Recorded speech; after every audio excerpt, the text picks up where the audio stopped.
Hello मित्रांनो, कसे आहात? छान आहात ना? आज मी की नाही तुम्हाला एका जादुई जात्याची गोष्ट सांगणार आहे. एकदा काय झालं माहितीये का? एका गावामध्ये एक तानाजी नावाचा मनुष्य राहत होता. तो आपल्या बायको बरोबर राहायचा. त्यांच्यापाशी एक गाय होती. ती गाय दूध द्यायची. ते त्या गायीचं संगोपन करायचे, तिला खायला प्यायला घालायचे आणि ती गाय जे दूध द्यायची ना, ते बाजारामध्ये विकून ते आपलं जीवनयापन करायचे. त्यांनी जो पैसा मिळायचा त्यांनी आपलं खाय प्यायचं सामान आणायचे, आणखीन आनंदात राहत होते. एक दिवस काय झालं माहितीये का? ती गाय जी आहे ना, ती आजारी पडली. आजारी पडून ती गाय मेली. आता तानाजीला जे आहे ते गायीचाच सहारा होता. तानाजीपाशी जमीन विमीन तर काही नव्हती. मग तानाजी बिचारा जो आहे तो उपाशी राहायची वेळ आली. तर तानाजीची बायको तानाजीला म्हणाली की तानाजी, तुझा मोठा भाऊ धनाजी जो आहे ना, तो खूप पैसेवाला आहे. त्याच्यापाशी खूप सारी जमीन आहे. तुझ्या आई वडिलांची जमीन सुद्धा त्यालाच मिळालेली आहे. त्यांनी तुला त्याच्यातून काहीच दिलं नाही. तर तू जाऊन जे आहे ना, त्या जमिनीमधून हिस्सा माग. म्हणून ती तानाजीच्या मागे लागली. तर तानाजी गेला धनाजीकडे. धनाजीला जाऊन म्हणाला की धनाजी दादा, माझी जे आहे गाय मरून गेली. आता आमच्यापाशी तर खायलाही नाहीये. तर तू माझा जमिनीचा हिस्सा मला दे. म्हणजे मी जे आहे शेतीवाडी करून आणखीन आपलं जीवन यापन करीन. तर तो धनाजी जो आहे ना, तो एकदम त्याच्यावरती ओरडला की आई वडिलांनी मला दिलेलं आहे, तुला काही नाही दिलेलं आहे, मी तुला काहीही देणार नाही. असं करून त्यांनी जे आहे ते तानाजीला नाही सांगून दिलं. नंतर मग तानाजी गयावया करायला लागला. तर धनाजी म्हणायला लागला की बा, इथे एक जे आहे ना, हे जातं ठेवलेलं आहे, हे जातं उचलून घेऊन जा. हेच तू वडिलांनी जे आहे ते तुझ्यासाठी ठेवलेलं आहे. आता त्या तानाजीने काय केलं की आपल्या थैलीमध्ये ते जातं ठेवून घेतलं. आणखीन तो तिथं निघाला जातं घेऊन. पण तो विचार करायला लागला की आपल्यापाशी खाय प्यायला तर काहीच नाहीये, या जात्याचं आपण काय करणार. म्हणून तो असा विचार करत करत जे आहे तो आपल्या घरी चालला होता. तर रस्त्यामध्ये त्याला एक जादूगर भेटला. तो जादूगर म्हणायला लागला की का रे बाबा, तू एवढा चिंतित होऊन कुठे चाललेला आहे? काय प्रॉब्लेम आहे तुझी? तर तानाजी म्हणायला लागला की माझी गाय मरून गेली. आता आमच्यापाशी तर खायला प्यायलाही नाहीये. मी मोठ्या भावाकडे गेलो होतो, तर त्यांनी मला हे जातं दिलं. आणखीन जे आहे ते सांगितलं की बस, माझे बाबा माझ्यासाठी एवढंच ठेवून गेलेले आहे. म्हणून जे आहे आता मी घरी चाललोय. आता पाहायचं काय करायचं ते.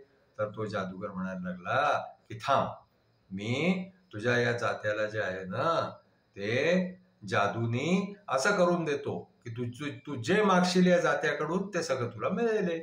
आता त्या जादूगराने काय केलं की त्या जात्याला जादूनी जे आहे ना, ते असं करून दिलं की त्यांनी जे मागितलं ते त्याला त्या जात्याकडून मिळायला लागलं. जादूगर म्हणायला लागला माझ्या समोर मागून पहा एकदा. तर तानाजी म्हणायला लागला की मी बऱ्याच दिवसापासून उपाशी आहे, मला भात पाहिजे खायला. तर त्याने त्या जात्याकडून भात मागितला. तर ते जातं एकदम फिरायला लागलं, त्याच्यातून भात निघायला लागला. खूप सारा भात निघाला. तानाजीने पोटभर भात खाल्ला. आणखीन मग जे आहे ते जादूगर म्हणायला लागला की आता तुला नकोय ना? तानाजी म्हणायला लागला नाही, मला नकोय आता. तर म्हणे ठीक आहे, या जात्यावरती लाल रंगाचा एक कपडा टाकायचा, म्हणजे हे जातं बंद होऊन जाईल चालणं. ठीक आहे.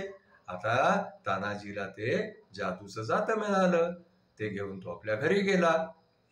नंतर त्यांनी आपल्या बायकोला सांगितलं की असं असं झालं, मला रस्त्यामध्ये एक जादूगर भेटला, त्यांनी या जात्याला जे आहे ते जादूचं करून दिलेलं आहे.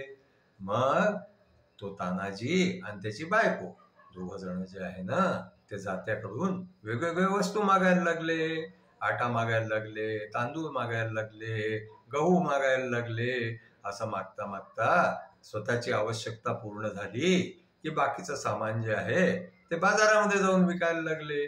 बाजारात जाऊन विकून जे काही पैसे मिळायचे त्यांनी जे आहे ते आपलं घर चालवायला लागले. हळूहळू करता करता काय झालं माहितीये का, तानाजीपाशी बराच पैसा होऊन गेला.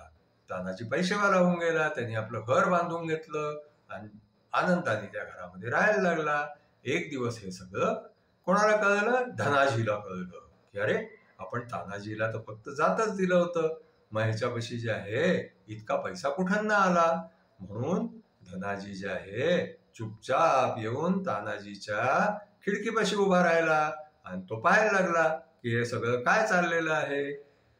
तर त्यांनी पाहिलं की ते दोघं नवरा बायको जात्याजवळ बसून आणखीन काही काही मागून राहिले होते. आणखीन ते जात त्यांना ते देऊन राहिलं होतं.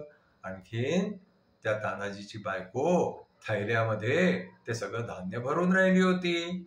आता धनाजीला कळलं की अरे तानाजी असा पैसेवाला झालाय, म्हणजे हे जातं जे आहे हे जे मागाल ते देणारं जातंय.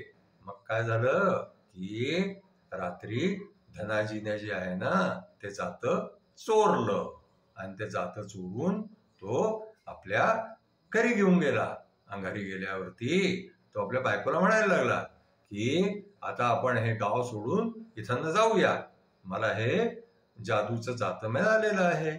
या जादूच्या जात्यातून तो तर तानाजी तर धान्यच घेत होता, आपण तर सोनं चांदी हिरे जवाहरात घेऊ, खूप पैसेवाले होऊन जाऊ, आपण हे गाव सोडून जाऊया इथं. म्हणून त्यांनी बायको बरोबर सगळी तयारी केली, सगळं सामान जे आहे ते एकत्र केलं. आणखीन सकाळ व्हायच्या आधी ते नावेमध्ये बसून जे आहे ना ते जायला निघाले गाव सोडून. आता काय झालं, थोडं दूर गेल्यावरती जे आहे त्याची बायको म्हणाली धनाजीची की धनी, मी खाय प्यायचं सामान तर बरोबर घेतलं, पण काय झालं की मीठ घ्यायचं राहून गेलंय, तर आपण या जात्याकडून जे आहे ते थोडंसं मीठ मागून घेऊन या, म्हणजे मग आपल्याला जे आहे ते जेवताना मीठ कामास येईल. मग आता काय झालं माहितीये का, त्या नावेमध्ये जे आहे ते धनाजीनी त्या जात्याला ठेवलं. आणखीन त्याच्याकडून जे आहे ते मीठ मागितलं, तर ते जातं मीठ द्यायला लागलं, निघायला लागलं. त्यांनी जे आहे मुठ्ठीभर मीठ उचललं, आपल्या बायकोला दिलं. आणखीन म्हणाल की तुझं आता काम होऊन जाईल यांनी. आता काय झालं माहितीये का, ते जातं फिरत राहिलं आणि त्याच्यातून मीठ निघत राहिलं, जातं फिरत राहिलं, मीठ निघत राहिलं. आता धनाजीला कळे ना की हे जातं बंद कसं होईल, मीठ निघणं कसं बंद होईल, तिला काही कळे ना. शेवटी काय झालं माहितीये का, त्यांनी वेगवेगळ्या प्रकाराने त्याला म्हणून पाहिलं, बंद करा, समाप्त करा, मीठ नका देऊ, आता जे पुष्कळ झालं वगैरे वगैरे वगैरे. अशा प्रकारे त्यांनी जे आहे ते खूप त्या जात्याला म्हणून पाहिलं की येणं प्रकारेनं ते जातं जे आहे ते चालणं बंद व्हावं, पण ते जातं काही बंद होईना. हळूहळू काय झालं माहितीये का, पूर्ण नावेमध्ये जे आहे ना ते मीठच मीठ होऊन गेलं. आणि शेवटी ती नाव जी आहे ती पाण्यामध्ये बुडाली. आणखीन त्या नावेबरोबर जे आहे ते धनाजी आणि धनाजीची बायको ते सुद्धा पाण्यामध्ये बुडाले. आणखीन ती नाव पाण्यामध्ये बुडून पाण्याच्या तळाशी गेली. आणखीन तळाशी जाऊन ते जातं चालूनच राहिलं होतं, त्याच्यातून मीठ निघूनच राहिलं होतं. ते पूर्ण तलावाचं पाणी जे आहे ना ते खारट होऊन गेलं मिठानी. तर असं म्हणतात की अजूनही जे आहे ना ते जादुई जातं समुद्राच्या खालती चालून राहिलेलं आहे आणि त्याच्यातून जे मीठ निघतं त्याच्यामुळे समुद्र खारट होऊन राहिलेला आहे. तर अशा प्रकारे धनाजी आणि त्याच्या बायकोनी तिची आपल्या भावाबरोबर बेईमानी केली, त्याच्यामुळे त्यांना जे आहे त्याचा असा परिणाम भोगावा लागला. त्यांची नाव डुबून गेली, ते दोघ जण मरून गेले. अशा प्रकारे जे आहे त्यांना देवानी पनिशमेंट दिलं. तर आजची गोष्ट आपली इथेच संपली. आमची गोष्ट तुम्हाला आवडली असल्यास आमच्या गोष्टीला शेअर करा, सबस्क्राईब करा, आणखीन लाईक करा. धन्यवाद.